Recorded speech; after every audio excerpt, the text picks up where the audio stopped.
Hello नमस्कार आदाब सलाम सत श्री अकाल केम छो कसे काय के रोहाल है के नाची यहाँ सब कई सरवानी हाउ आर यू कैसे हैं आप लोग केमो नाचो मनक्काम खम्मा गनी हुकुम केमती अच्छंती की खबर। उम्मीद करता हूँ कि आप लोग बहुत अच्छे होंगे, स्वस्थ होंगे, दुरुस्त होंगे और आपका समय बहुत ही मज़े में बीत रहा होगा।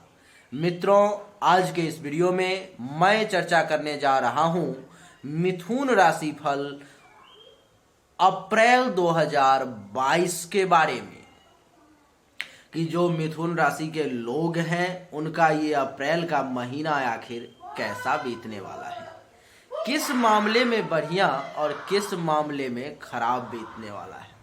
आपको ये इस वीडियो में देखने को मिलेगा कि आपका जो ग्रह है गोचर का इस महीने में कौन सा ग्रह आपके फेवर में है और कौन सा ग्रह आपके विरोध में है। अर्थात जो ग्रह हमारे पक्ष में रिजल्ट देगा वो हमारे फेवर में होगा और जो ग्रह हमारे विरोध में रिजल्ट देगा वो हमारे विरोध में होगा, उसको तो फेवर में मानना ही नहीं है। इसी विषय पर मैं चर्चा करेंगे और सब कुछ आपको बताएंगे। एक चीज और विशेष ध्यान देने की आवश्यकता है मित्रों, कुंडली तो आपको सामने में दिखाई दे ही रही होगी।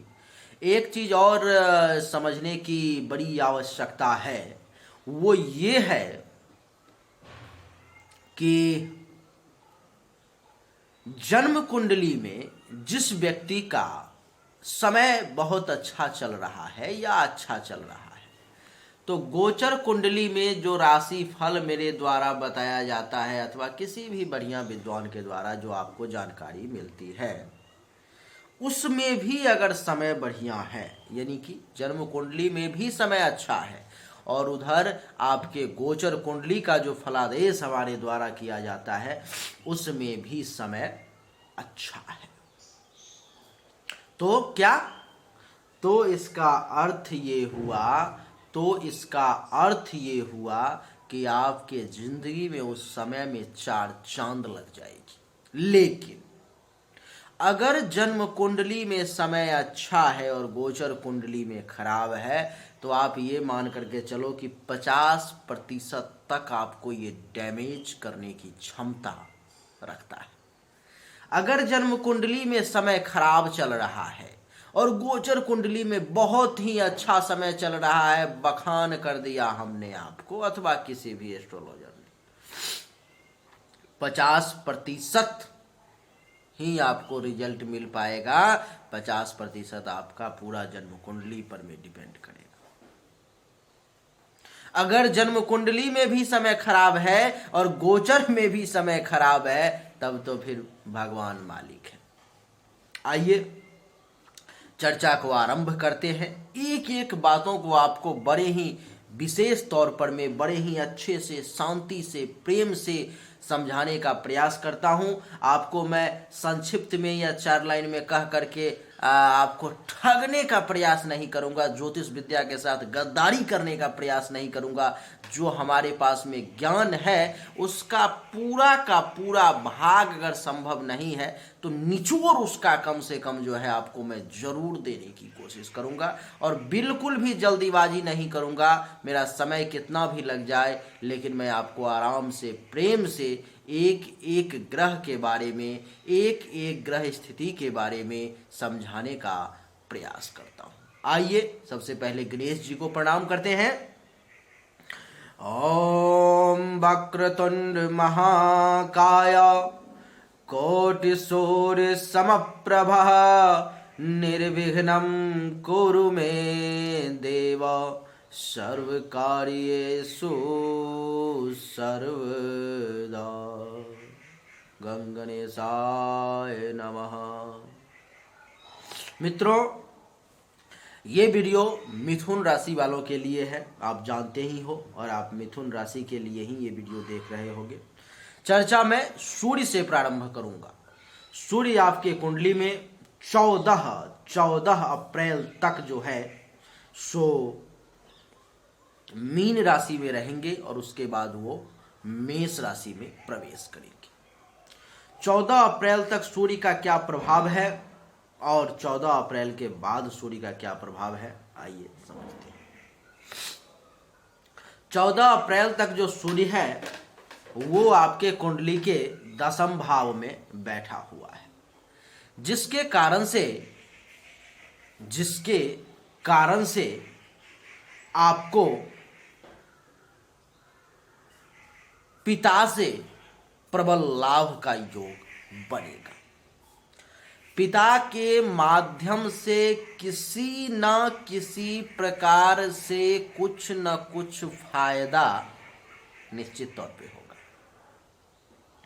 मित्रों, आपको मैं बता दूं कि 10वां भाव पिता के साथ साथ सरकार का भी होता है। जो लोग सरकार से लाभ लेने के लिए किसी भी प्रकार से लालायित हैं, किसी भी प्रकार से प्रयासरत हैं और उन्हें वहां से लाभ नहीं मिल रहा है, तो सूर्य आपको उधर से भी कुछ लाभ दिलवाने का प्रयास करेगा। ये जो 10वां भाव है मित्रों, पिता और सरकार के साथ साथ आपके कर्म का भी होता है, आपके काम धंधे का, कारोबार का, व्यापार का भी भाव जो है सो यही होता है। तो जिसके कारण से कारोबार में भी वृद्धि देखने को मिलेगी। सूर्यदेव 14 अप्रैल तक आपके कार्य क्षेत्र में भी जो है सो विकास करने का हर संभव प्रयास करेंगे, लेकिन हाँ, मेहनत करवाएंगे, मेहनत में कमी नहीं होगी बाबू, मेहनत आपको करना पड़ेगा, मेहनत करना पड़ेगा, सो भरपूर करना पड़ेगा, क्योंकि वर्क इज वर्शिप, कर्म ही पूजा है।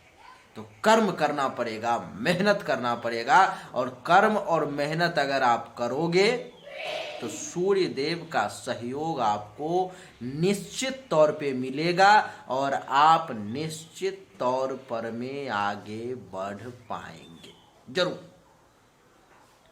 ये 10वां भाव आपके इज्जत, प्रतिष्ठा, मान सम्मान का भी होता है।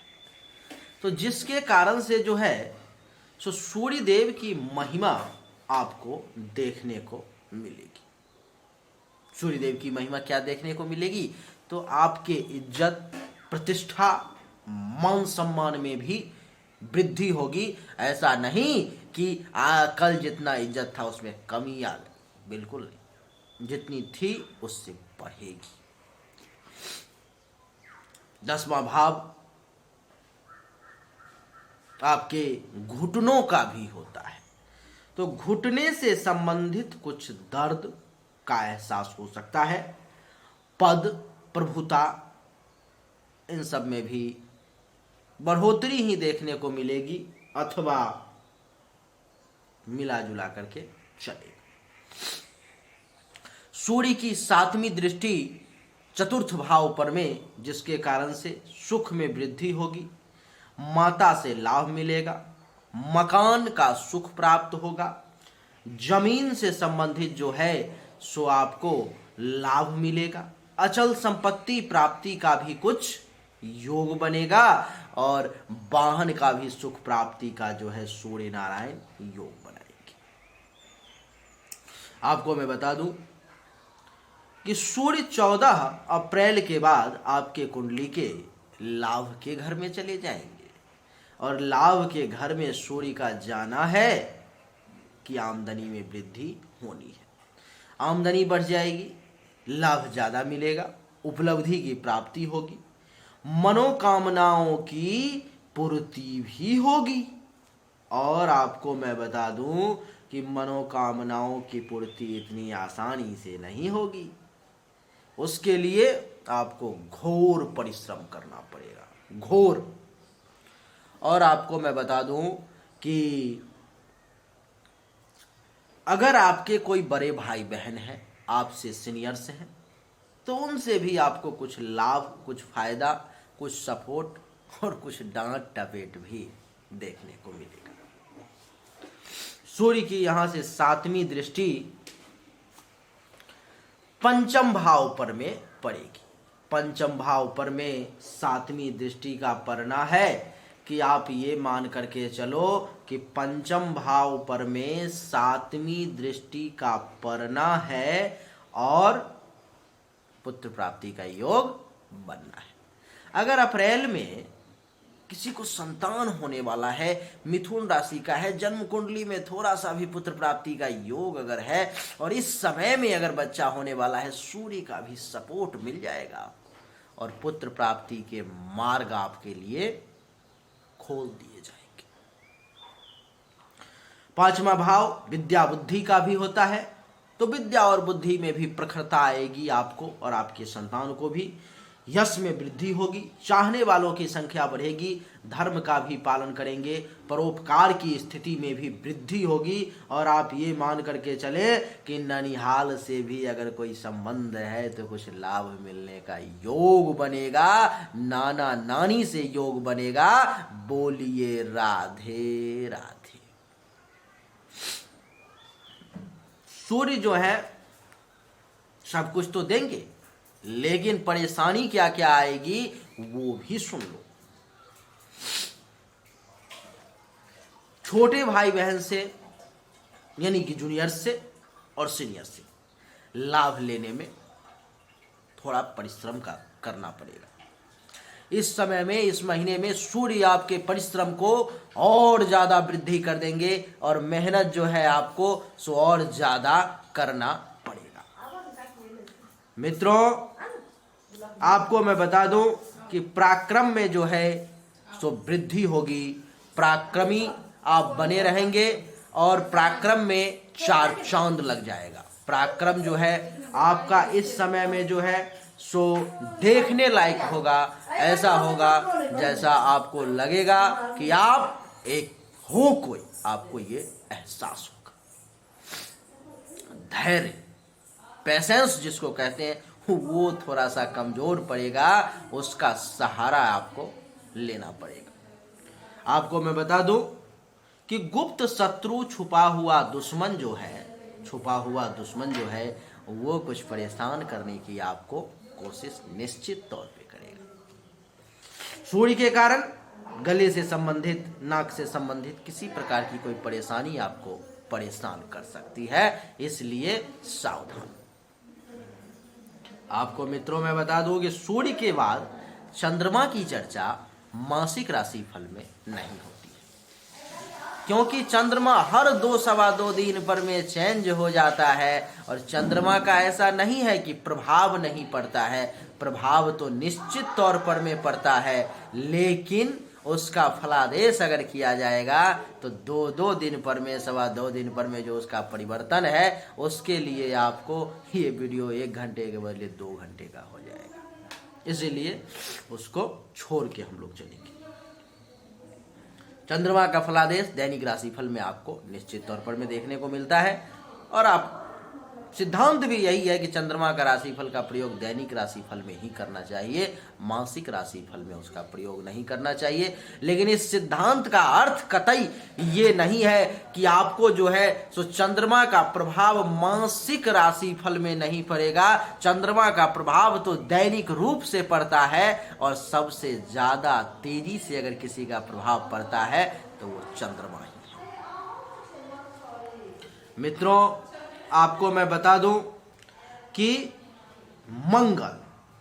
मंगल आपके कुंडली में पूरे महीने अष्टम भाव में रहने वाला है। उच्च का है बेचारा, लेकिन अच्छा नहीं है। अच्छा नहीं है क्यों? तब आप कहोगे कि उच्च का है तो अच्छा तो होना चाहिए, फिर आप कैसे कह रहे हो कि अच्छा नहीं है? अच्छा ये नहीं है क्योंकि ये गड्ढे में गिर गया है, कीचड़ में पड़ गया है, गलत संगति में पड़ गया है। एक अच्छा व्यक्ति भी जब गलत संगति में पड़ जाता है तो उसका प्रभाव जो है सो अच्छा नहीं माना जाता, उसका प्रभाव जो है विपरीत माना जाता है, उसका प्रभाव जो है सो खराब माना जाता है। क्योंकि अगर तारी के दुकान पर में, शराब के दुकान पर में बैठ करके अगर आप कुछ दिन तक दूध का ही सेवन अगर करोगे तो कुछ समय बाद शराब पीने में आपको ज्यादा वक्त नहीं लगेगा। मित्रों, मंगल जो है सो आपको परेशान करने वाला है इस महीने। अब कैसे कैसे परेशान करेगा वो मैं आपको बताता हूं। अष्टम भाव में बैठा हुआ है मंगल, पूरे महीने अष्टम भाव में ही रहेगा, जिसके कारण से आप ये मान करके चलो कि छोटी मोटी दुर्घटना का भी योग बनाएगा। जो जिस देश में जिसका जन्म हुआ है, अगर उसी देश में वो व्यक्ति है तो उसको मान लो कि छोटी मोटी दुर्घटना का भी मंगल जो है सो योग बनाएगा। काम में रुकावट और बाधा भी पैदा करेगा। इतनी आसानी से आपका काम नहीं होने देगा। अचानक से आकस्मिक धनहानि का योग भी बना दे। आकस्मिक, अचानक से पैसा आपके हाथों से, पॉकेट से, बैंक से निकल जाएगा। कुछ ऐसे चीजों में चला जाएगा जो जरूरत नहीं था, जहां पर में खर्च करने के बाद जो है सो पछताना पड़ेगा।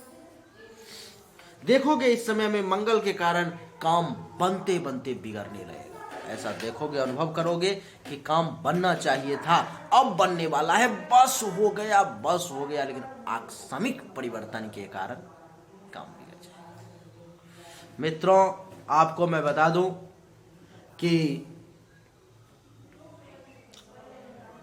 मंगल का अष्टम भाव में बैठना, उच्च का बैठना एक मामले में बहुत अच्छा भी है। जिस किसी भी व्यक्ति का व्यापार विदेश से जुड़ा हुआ होगा, जो कोई व्यक्ति अपने जन्म देश से बाहर होगा, उसके लिए मंगल वरदान बन जाएगा। उसको अपार धन दौलत का योग बना देगा मंगल, और उसके लिए जो है बैंक बैलेंस बहुत ज्यादा करवा देगा, बढ़िया पैसा जमा करवा देगा उसको मंगल।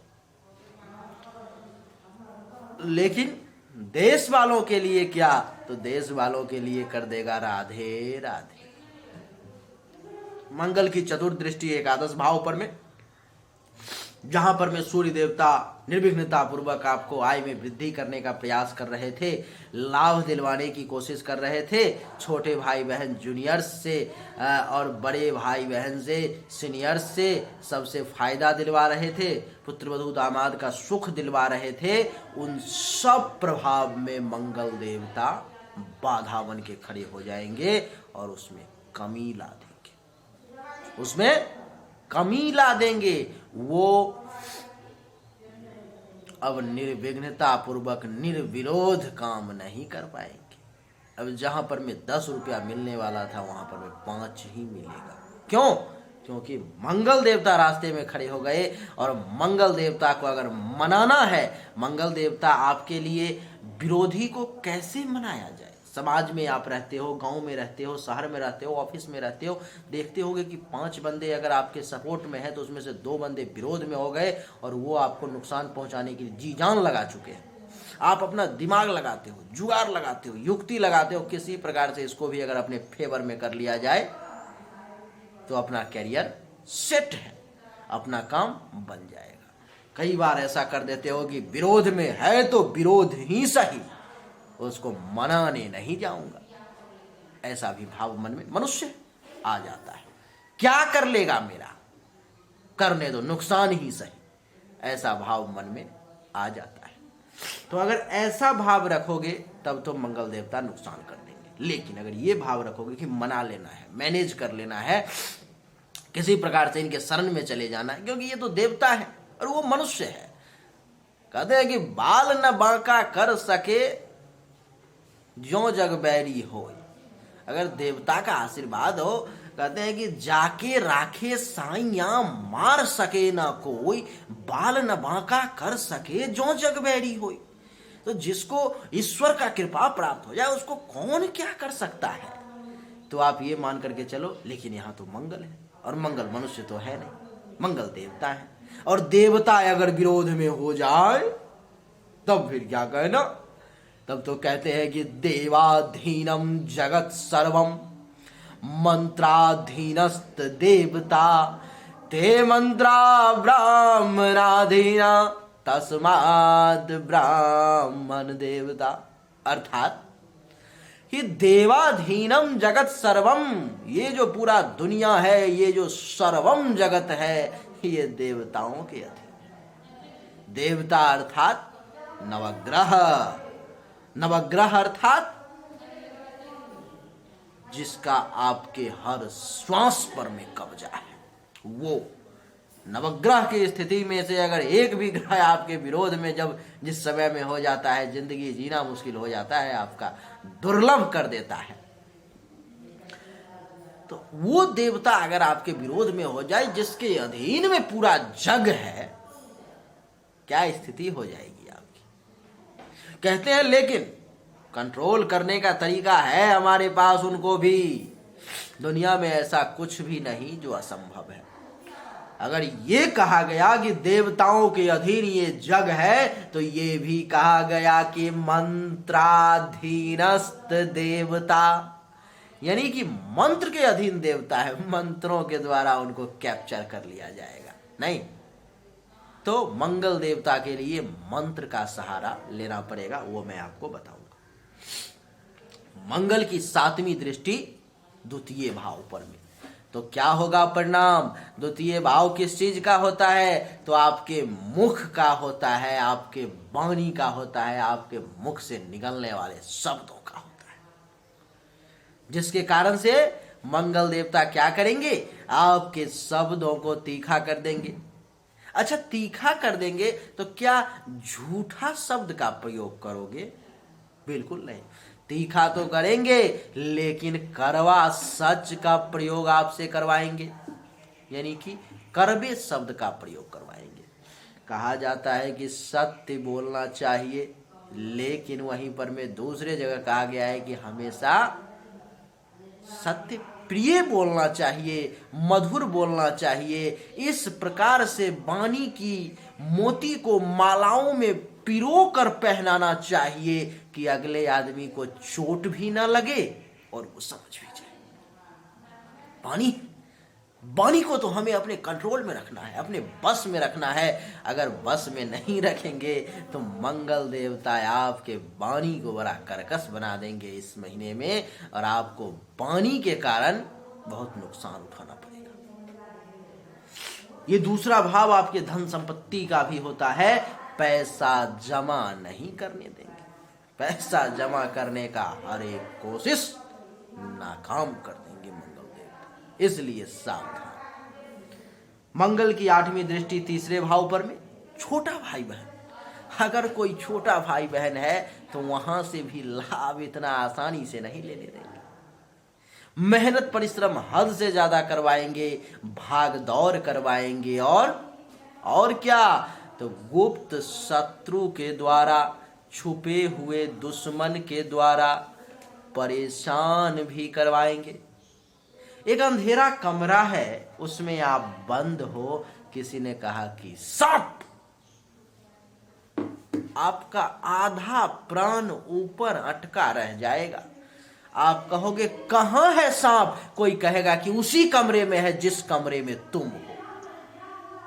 प्राण यहां पे आ गया, भाई इसी कमरे में है, कमरा अंधेरा है, कुछ दिखाई नहीं दे रहा है, और सांप इसी कमरे में है, अब तो हमारी जान गई। नहीं, उसी प्रकार से है गुप्त शत्रु, छुपा हुआ दुश्मन।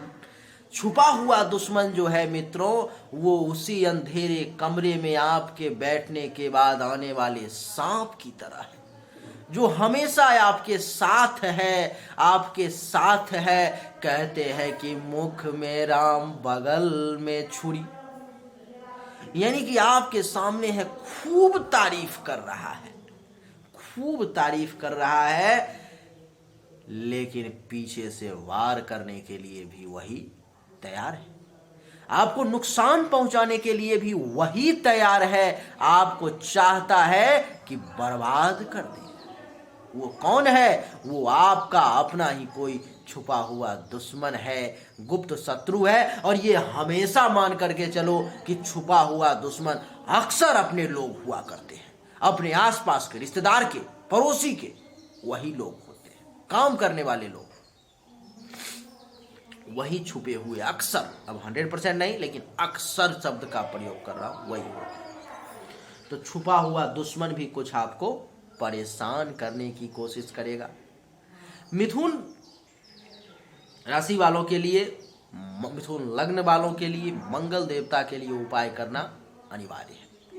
उपाय क्या है?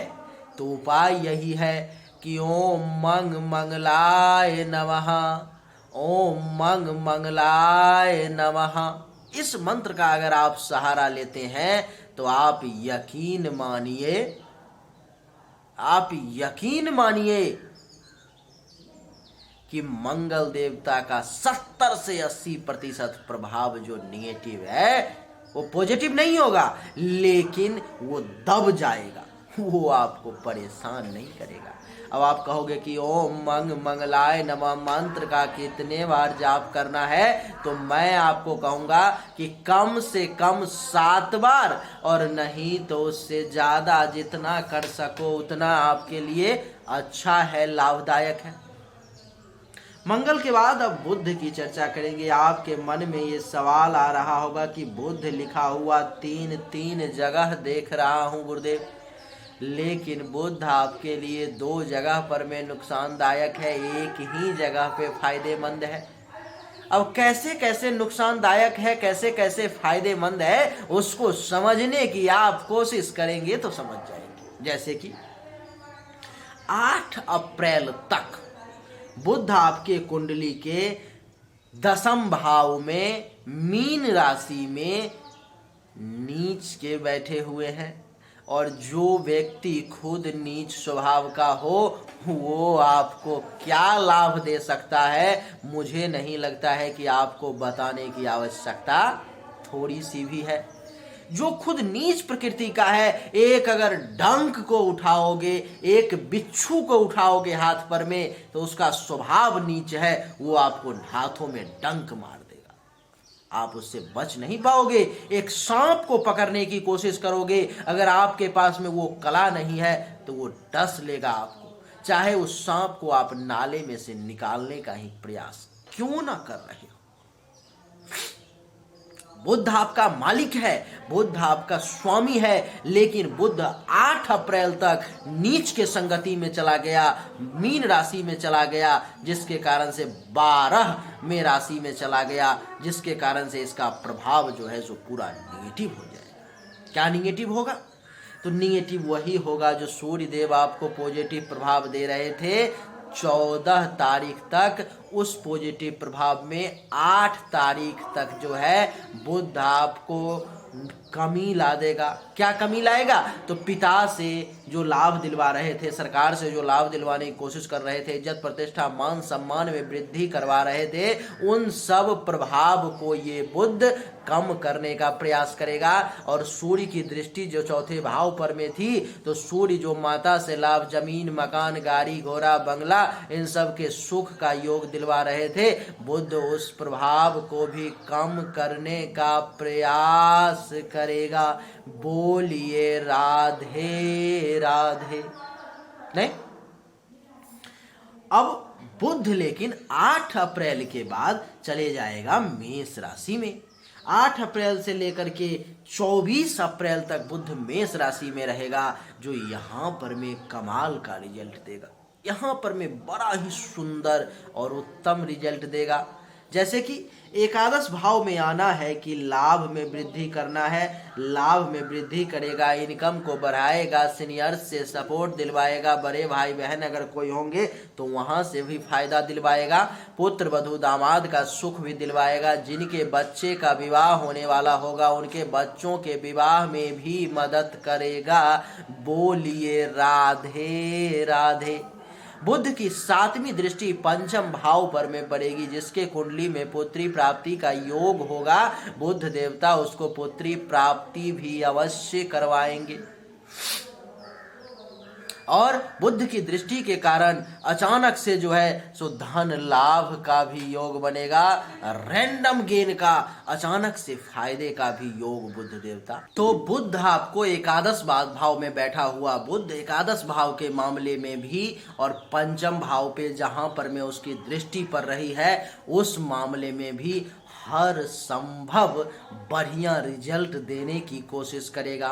नहीं, क्या क्या देगा तो एक बार रिपीट कर देता हूं। एकादश भाव में बैठने के कारण आय में वृद्धि, लाभ, बड़े भाई बहन सीनियर से सपोर्ट का योग, पुत्र वधू दामाद के सुख का योग, उपलब्धि प्राप्ति का योग, इच्छाओं के पूर्ति का योग भी बनाएगा। और सप्तम दृष्टि पंचम भाव पे पड़ेगी तो पंचम भाव के रिगार्डिंग यानी कि जैसे कि पुत्री प्राप्ति का योग एक छोटा सा बनाएगा। और दूसरा क्या करेगा तो दूसरा जो है सो आपको संतान सुख का योग बनाएगा। संतान के माध्यम से आपको विशेष लाभ का योग बनाएगा, अचानक से धन लाभ का योग बनाएगा। आपको मैं बता दूं कि विद्या और बुद्धि में भी बुध जो है आपको वृद्धि करेगा और पेट से संबंधित परेशानी को भी बुध जो है सो दूर करने का हर संभव प्रयास करेगा। यानी कि बुध हर मामले में 8 तारीख से लेके 24 अप्रैल तक आपको अच्छा रिजल्ट देने के लिए विवश है और देना पड़ेगा। और क्यों देगा? क्योंकि ये अच्छी संगति में आ गया है और आप जानते हो कि संगत से गुण होत है, संगत से गुण जात। यानी कि एक शराबी भी 10 दिन अगर किसी संत के साथ रहना शुरू कर दे, किसी महात्मा के साथ रहना शुरू कर दे, तो आपको ये पता होगा, आप ये समझते होगे कि कम से कम नहीं ज़्यादा तो 10 दिन के लिए भी जरूर उसका आहार व्यवहार स्वभाव सब बदल जाएगा और उसकी आचरण भी बदल जाएगी। ये इसका प्रभाव है संगति का। तो बुध क्योंकि लाभ के घर में चला गया, आय के घर में चला गया, अच्छे भाव में चला गया, इसलिए बुध तो देवता है। तो देवता अगर अच्छे जगह पर में चला जाए तो और कितना बढ़िया रिजल्ट दे सकता है, आप ये समझने का प्रयास करो मित्रों। लेकिन फिर से ये बुध 24 अप्रैल के बाद 12वें भाव में चला जाएगा और 12वें भाव में जब चला गया तो लास्ट महीने के अंतिम जो कुछ दिन बचेंगे उसमें आपके लिए ये अच्छा रिजल्ट लेकर के नहीं आएगा। अब जैसे में क्या लाएगा तो आपके लिए आप ये मान करके चलो कि ये 12वां भाव में गया। किस भाव में गया तो खर्च के घर में गया और फिर गलत संगति में पड़ गया, इसीलिए गलत संगति का प्रभाव इस पे पड़ जाएगा। और क्या प्रभाव पड़ेगा तो प्रमाण लो, देख लो आप, खर्चा बढ़ जाएगी। 24 तारीख के बाद आपका खर्चा बढ़ जाएगा, धन हानि का योग बन जाएगा।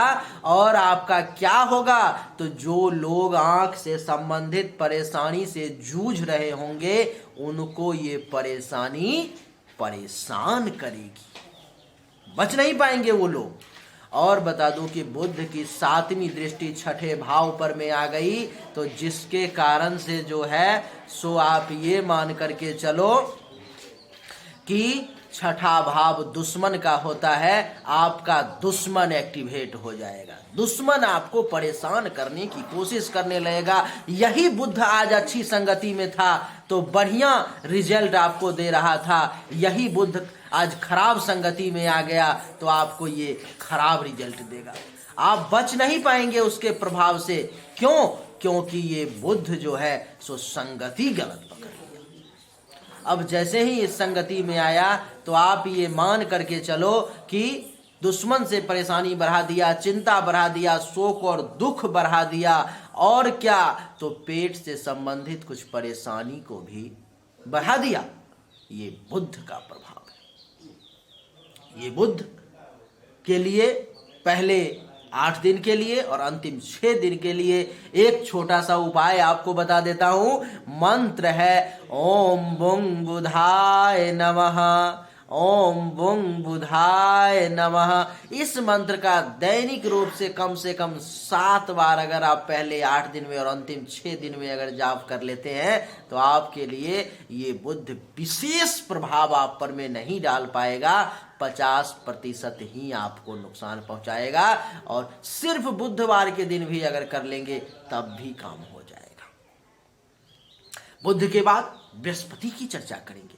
बृहस्पति कौन? तो देव गुरु, जिनके माध्यम से देवताओं में शिक्षा का प्रचार हुआ। ये देव गुरु बृहस्पति मित्रों आपके कुंडली में 13 तक या यूं कहूं तो 12 तक ही कुंभ राशि में है, उसके बाद मीन राशि में चले जाएंगे। और आप ये मान करके चलो कि 12 9 और 10 यानी कि 12 तक कुंभ राशि में, यानी कि आपके कुंडली के 9वें भाव में रहेंगे तब भी बढ़िया रिजल्ट देंगे। और 10वें भाव में जाएंगे तब तो हंस नामक पंच महापुरुष राजयोग का ही निर्माण कर देंगे। और जब राजयोग का निर्माण कर देंगे तब क्या कहने, तब तो कोई शक्ति नहीं लाभ लेने से आपको रोक पाएगी।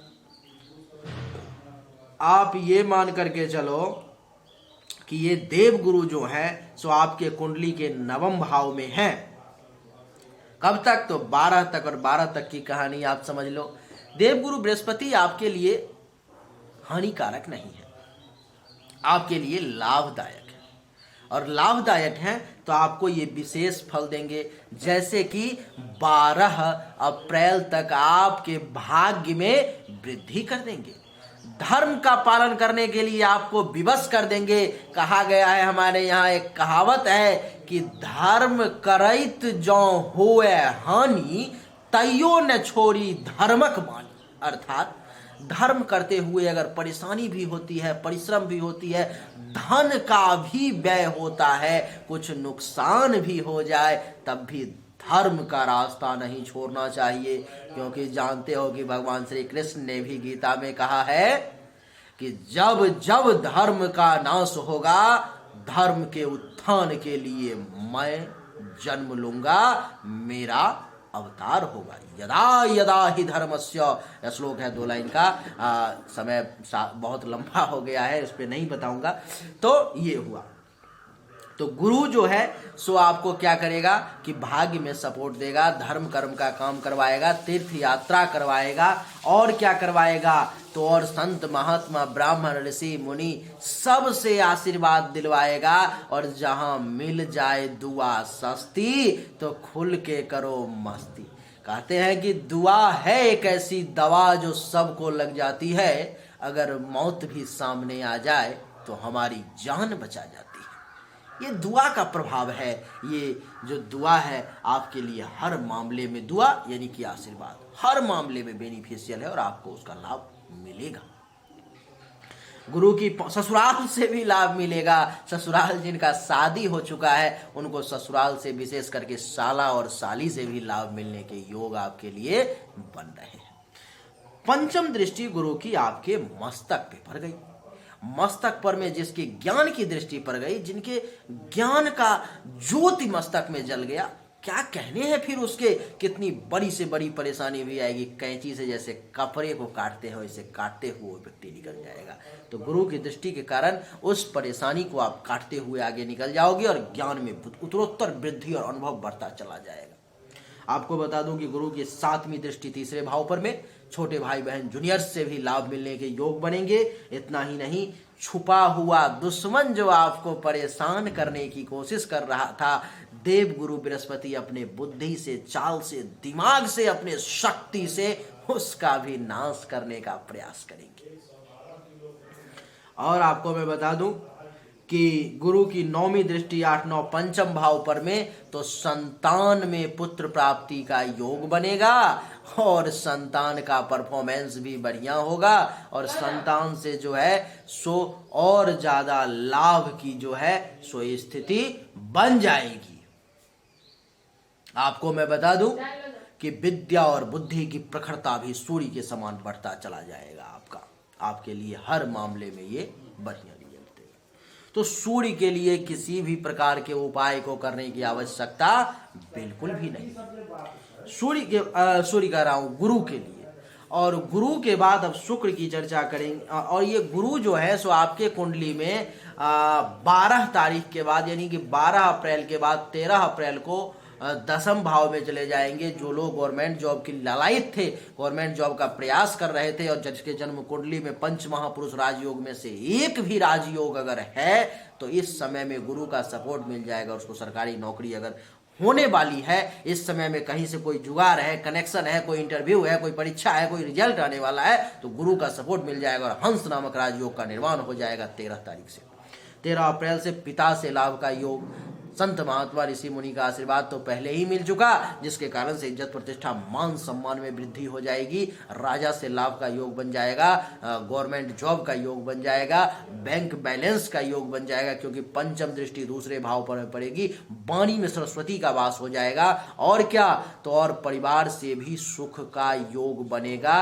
और क्या, तो वाणी को जो दूषित करने का मंगल देवता प्रयास कर रहे थे, तीखे शब्दों का प्रयोग कर रहे थे, देव गुरु बृहस्पति की दृष्टि के कारण उस वाणी में भी ज्ञान और मीठापन का योग हो जाएगा। और गुरु की जो है सो 7वीं दृष्टि यहां से चतुर्थ भाव पर में माता से लाभ का योग, जमीन, मकान, गाड़ी, घोड़ा, बंगला, अचल संपत्ति, इन सब के प्राप्ति का योग बन जाएगा। बोलिए राधे। नवम दृष्टि 8, 9, छठे भाव पर में जो दुश्मन आपको परेशान करने वाला था, बुध के कारण 24 अप्रैल के बाद में देवगुरु बृहस्पति की नवम दृष्टि पर गई, उसके परेशानी में भी कमी आ जाएगी, चिंताएं भी कम हो जाएगी। आपको मैं बता दूं कि इसके बाद शुक्र देव जो है सो पूरे महीने लगभग जो है सो रहेंगे नवम भाव में ही, लेकिन अंतिम में 29 तारीख को चले जाएंगे दसम भाव में। तो नवम भाव का ही फलादेश करेंगे। तो नवम भाव में शुक्र देव के कारण जाने के कारण फिर से वही बात, भाग्य की वृद्धि, संत महात्मा ऋषि मुनि का आशीर्वाद, ससुराल से फायदा, और सप्तम दृष्टि तीसरे भाव पर में छोटे भाई बहन जूनियर से भी लाभ का योग। और क्या, तो और गुप्त शत्रु का ये भी नाश करेंगे। 29 तारीख के बाद चले जाएंगे लास्ट के लिए दसम भाव में। तो ये भी पिता से लाभ का योग, सरकार से लाभ का योग, इज्जत प्रतिष्ठा मान सम्मान में वृद्धि का योग, और माता भूमि भवन का सुख प्राप्ति का योग आपके लिए बना देंगे। शुक्र के बाद जो है शनि की चर्चा करेंगे। शनि आपके कुंडली के अष्टम भाव में अपने ही राशि में बैठे हुए हैं, लेकिन बढ़िया रिजल्ट देने वाले नहीं है। कैसे? शनिदेव इस महीने में आपको कब तक है अष्टम भाव में? तो शनिदेव जो है सो 29 तारीख तक जो है सो अष्टम भाव में है, और शुक्रदेव 27 तारीख तक। तो शनिदेव क्या करेंगे कि आपको इस महीने में काम में रुकावट देंगे, परेशानी देंगे, बाधा देंगे, इतनी आसानी से दुनिया नहीं जीतने देंगे आपको। और शनि की तीसरी दृष्टि दसम भाव पर में पिता से जो प्रबल लाभ का योग बन रहा है, उसको भी थोड़ा सा घुमा देंगे आपके लिए। इज्जत प्रतिष्ठा मान सम्मान में जो वृद्धि का योग है, उसमें भी थोड़ा सा परेशानी उत्पन्न करेंगे। और 7वीं दृष्टि दूसरी भाव पर में, जहां पर में मंगल के सपोर्ट में आकर के वाणी में दोष की स्थिति उत्पन्न करेंगे, बैंक बैलेंस करने में परेशानी का सामना करवाएंगे। और 8, 9, दसम दृष्टि पंचम भाव पर में संतान के सुख में भी कुछ कमी लाने का प्रयास करेंगे। राहु केतु की बात करें तो राहु जो है सो 12 अप्रैल तक 12 अप्रैल तक जो है वृषभ राशि में है, और उसके बाद मेष राशि में चला आएगा। तो 12 अप्रैल तक तो राहु पूरा ही विपरीत है। धनहानि का योग, दुश्मन से परेशान करवाने का योग, हॉस्पिटल के खर्चा का योग, और माता को हेल्थ वाइज इशू का योग, और काम में रुकावट का योग बनाएंगे। और 12 अप्रैल के बाद भी जो है वो परेशान ही करेंगे। जो लाभ वगैरह जो बहुत मिलने वाला था, उसको कमी लाने का प्रयास करेंगे। और पंचम दृष्टि तीसरे भाव पर में छोटे भाई बहन से इतनी आसानी से फायदा नहीं लेने देंगे। और सप्तम दृष्टि पंचम भाव पर में संतान को हेल्थ वाइज इशू का सामना करना पड़ेगा, लव अफेयर आपका हो सकता है। और नवम दृष्टि सप्तम भाव पर में पति पत्नी के बीच में भी परेशानी कुछ पैदा हो सकती है। और केतु जो है आपके कुंडली में सो 12 अप्रैल तक छठे भाव में, जो आपको राहु की जगह जैसा ही परेशानी देंगे, लेकिन 12 अप्रैल के बाद तुला राशि में तो आपको कुछ बेनिफिट देंगे, जैसे कि राहु जो परेशानी दे रहा था उसको कम करने का ये प्रयास करेंगे। तो यही आपकी राशि फल थी। बड़ा ही बृहत और बड़ा ही सुंदर तरीके से, अनुपम तरीके से बताने का हमने प्रयास किया। बिल्कुल भी हड़बड़ी नहीं की, लेकिन फिर भी जल्दी करने का कोशिश किया। और उम्मीद रखता हूं कि आपको हमारा वीडियो जरूर पसंद आया होगा। जिस प्रकार से सभी वीडियो को प्यार दे रहे हो, इसको भी आप प्यार निश्चित तौर पे दो।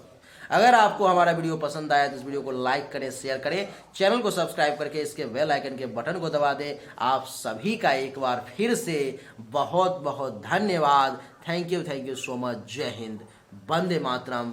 बोलिए राधे राधे।